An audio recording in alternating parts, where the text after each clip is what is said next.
Senhor presidente, membros da mesa, vereadores, público presente, nós estamos aqui diante do parecer do Tribunal de Contas referente ao exercício de 2008, que era a gestão do então prefeito Marco Aurélio de Souza, hoje atual deputado estadual.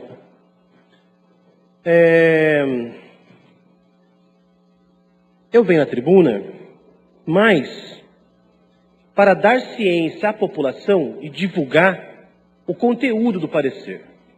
Embora o tribunal ele indique ser favorável às contas, mas existem alguns itens que a população precisa conhecer, e é função da Câmara trazer essa transparência para que os munícipes acompanhem. Isso aqui reforça muito a questão e a origem do parlamento.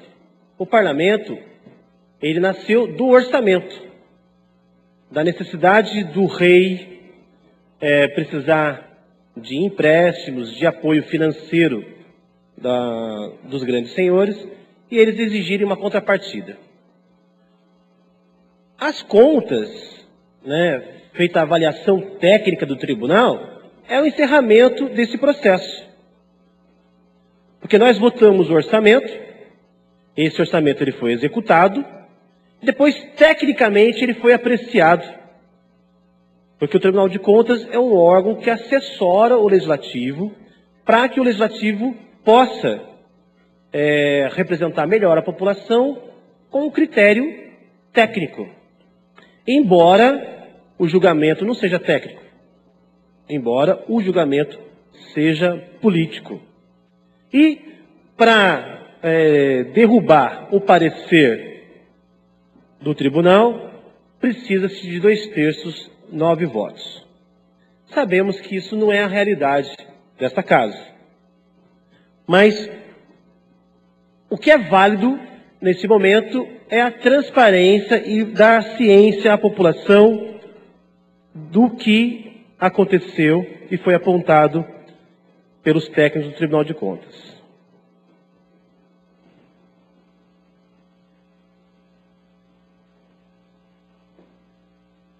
Uma das coisas que eu quero aqui mencionar é que também as contas da prefeitura, a prefeitura fez questão de contratar um escritório de advocacia de São Paulo, particular, para fazer a defesa das contas. E um dos questionamentos da Comissão de Constituição e Justiça era se a prefeitura não teria um corpo técnico jurídico de qualidade para fazer a própria defesa. A prefeitura respondeu que sim, tem um corpo jurídico de qualidade, só que o corpo jurídico da prefeitura seria melhor aplicado se ele se dedicasse ao trivial. E como as contas são um assunto muito específico, achou por bem contratar um escritório particular.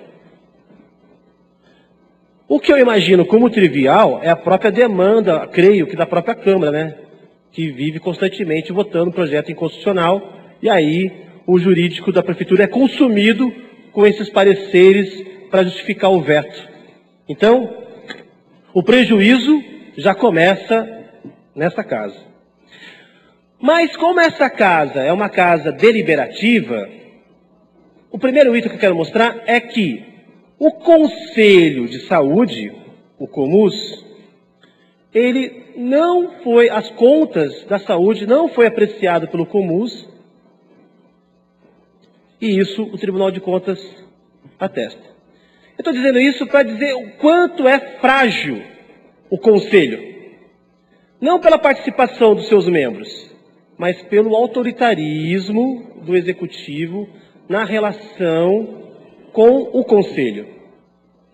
Se já é assim com a Câmara Municipal, imagina com o Conselho.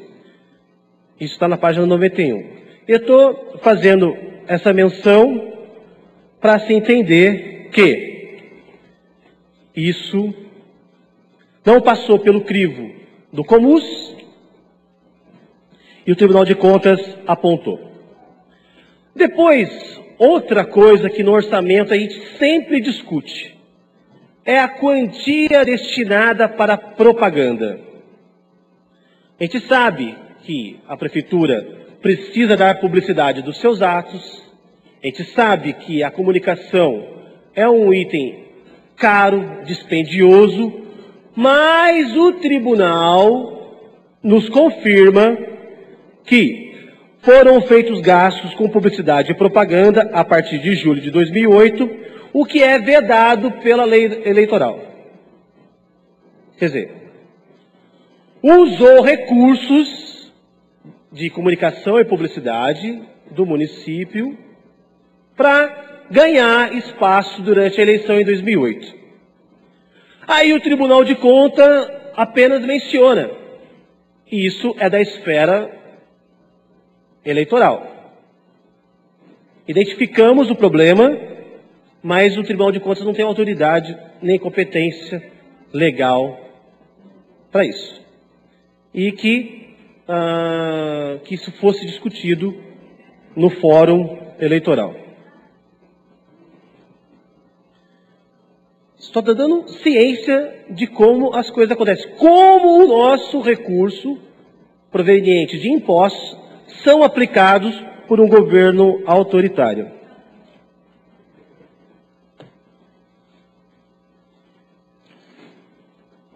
Como os recursos de propaganda em período eleitoral.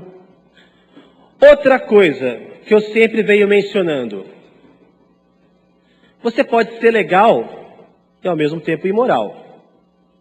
Mas quando você abusa disso, você, na sua sanha, acaba sendo ilegal também. E o tribunal constata isso. Por exemplo, contratação irregular, usando o artifício da inexigibilidade. Isso é muito comum. E o tribunal mostra isso. Página 72. Aquisição de retroescavadeira nova, 0 hora, com tração nas 4 rodas, nacional, documentos de folha 470 a 545, do anexo 3, padronização de frotas e tudo mais.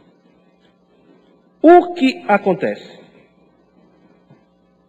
Existe um dispositivo legal que você não faz licitação quando o item que você quer comprar ele é muito específico e você só tem um único fornecedor. Então isso inexige a licitação. Só que, vou ler para vocês o item. A aquisição de tal máquina deu-se por meio de inexigibilidade de licitação, em que as folhas 504 a 508 do anexo 3 declara a origem, via parecer jurídico, que ocorre caso de fornecedor único. A comprovação da exclusividade, conforme se denota a seguir, não se sustenta em momento algum.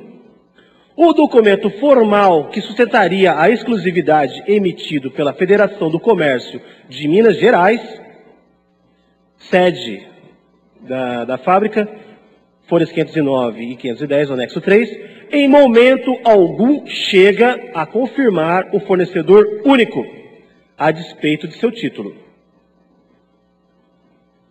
Nas folhas 511 e 512 do anexo 3, todavia, percebe-se que ocorre essa informação.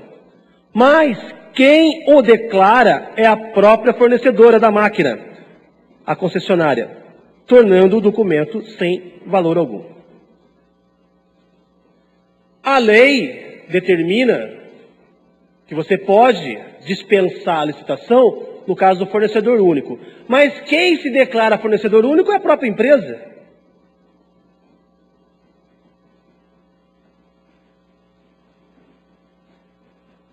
A própria empresa fala, olha, eu sou único, eu sou o bonzão, só eu que faço.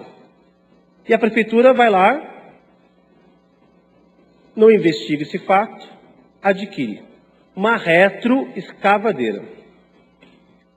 Constata-se, portanto, a irregularidade e a contrariedade da despesa em face do diploma que regula as licitações e contratos.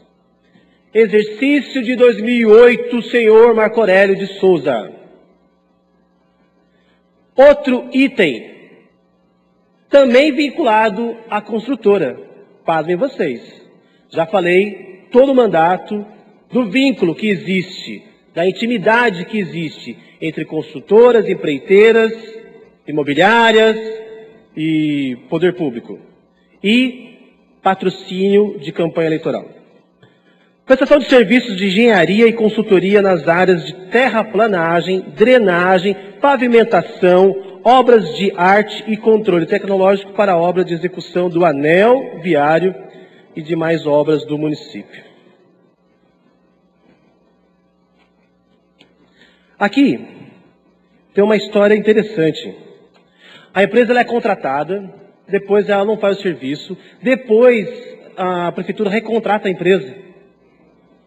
Aí, o tribunal, entendemos, portanto, que ocorreu o descumprimento de decisão judicial. Não cumpriu decisão judicial. Eu fico pensando se o corpo jurídico da prefeitura é realmente mesmo qualificado para desembaraçar esses itens assim tão complicados.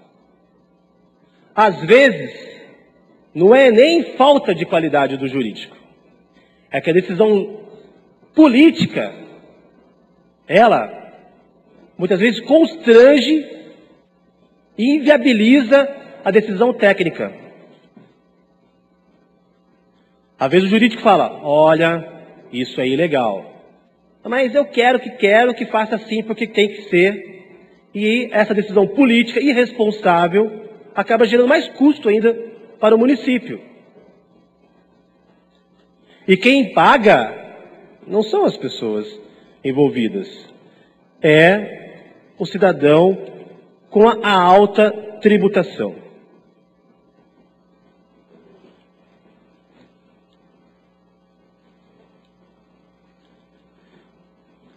E é engraçado, por que eu falo de decisão política? Porque são projetos vitrines da administração que permitiu, sabe, a permanência do grupo político. O anel viário, da Avilino, tá? E outro aqui, ó, incubadora de empresas.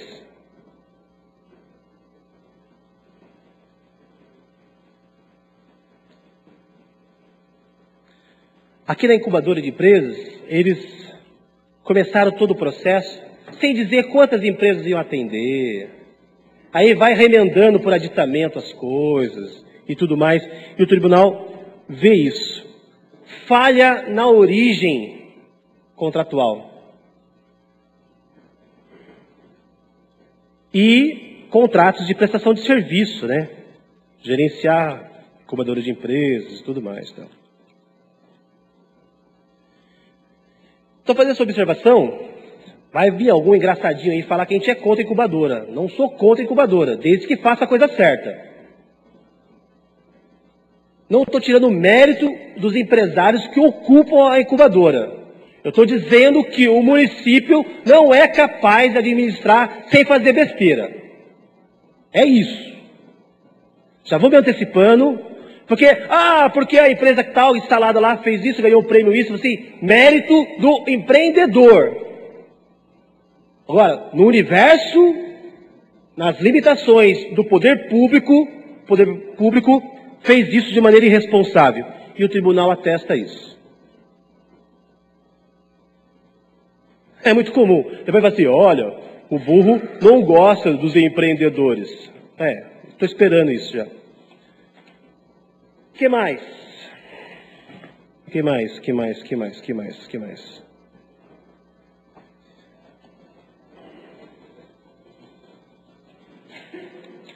E aí, existe uma coisa que eu sempre questiono.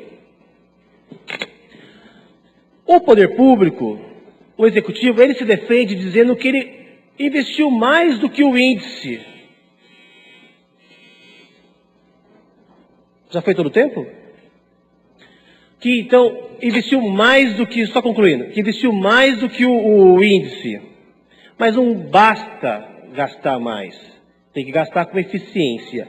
E aí o Tribunal de Contas aponta insuficiência de melhoria tanto na saúde quanto na educação.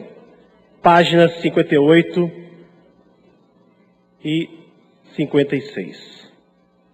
De acordo com o Índice Paulista de Responsabilidade Social, não é satisfatório o resultado do investimento. Aí não basta fazer uma conta por mera contabilidade. Você tem que ter eficiência nos resultados para que a gente consiga fazer a justiça social cobrando menos impostos. Mas para isso precisa de eficiência do poder público. A decisão técnica tem que ser maior do que as decisões políticas e de vitrines eleitorais. Muito obrigado pela atenção de todos.